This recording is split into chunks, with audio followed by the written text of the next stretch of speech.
Hey, what's going on everybody out there? Welcome to Gamers with Gains. Now this is my review of Bravely Second End Layer for the Nintendo 3DS. Not too long ago, Nintendo sent me over a copy of the game to review for all of you out there. Big thanks to them. Now if you guys also want a more written style review, I did one over on the Koalition.com. There'll be a link in the description box below for you guys to check out. But let me talk about my time with Bravely Second End Layer on the Nintendo 3DS. If you didn't already know, this is the sequel to Bravely Default. Bravely Default was kind of, a classical take on Square Enix's old style RPGs, but made and kind of like implemented into the modern day. It borrowed a lot of elements from classic Final Fantasy games, including Final Fantasy V, as well as also Final Fantasy VI.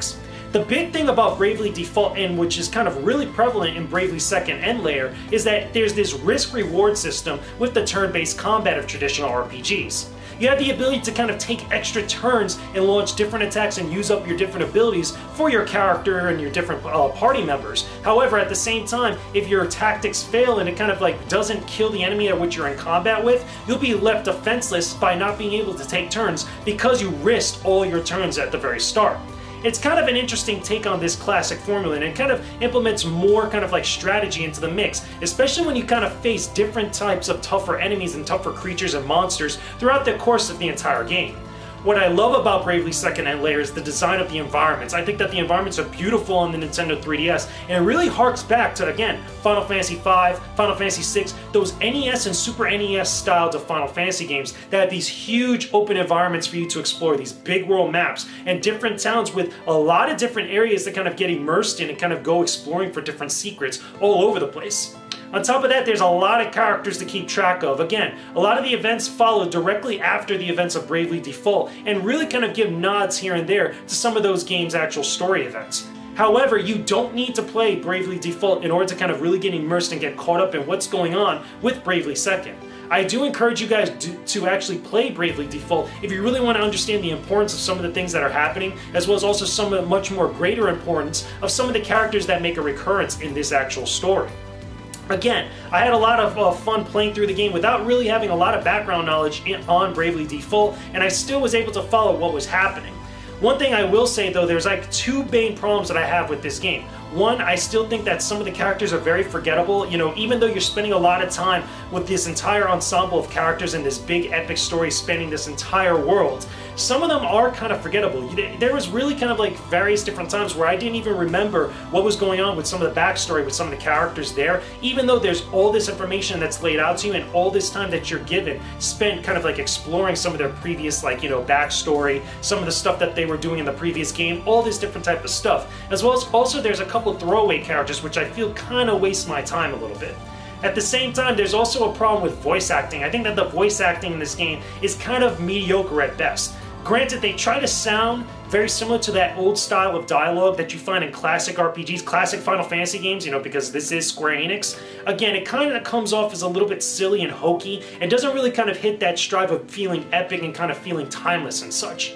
However, again, this game really shines with the combat. Again, the risk-reward system, the job class system, which is a real big nod to Final Fantasy V. It allows you to kind of choose different classes based off of different types of statuses and kind of, roles which you have during the course of battle. You could be a cleric, you could be a black mage, you could be like a tanking knight, you could be a fencer, which kind of like, plays between speed and defense and also speed and attack. It's really interesting the amount of classes that you have in here. I think there's about 30 job classes in total, and you can mix and match the abilities for each one of your characters in your party.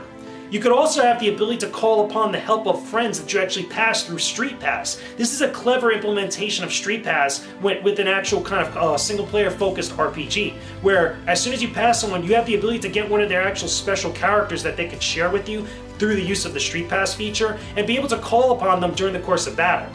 It kind of puts a new spin on the summoning aspect of these games. Again, Final Fantasy really kind of harked on these specific summons of these specific characters and monsters that you could call upon and use their power in combat. However, this one you're actually calling upon friends from quote-unquote other realms in order to help you out in some of the game's tougher battles.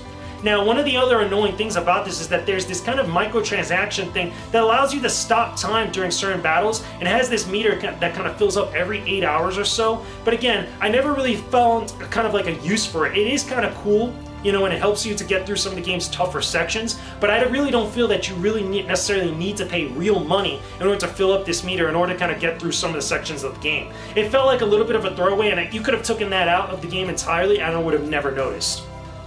One of the other things I thought is also pretty good is the soundtrack. Granted, there is no memorable tracks in this game. There are some beautifully sounding tracks in this game. Again, the battle theme, some of the different types of musical pieces that you have when you're exploring caverns, as well as the world map, I thought were pretty damn cool. And again, a huge nod to some of those classic RPGs.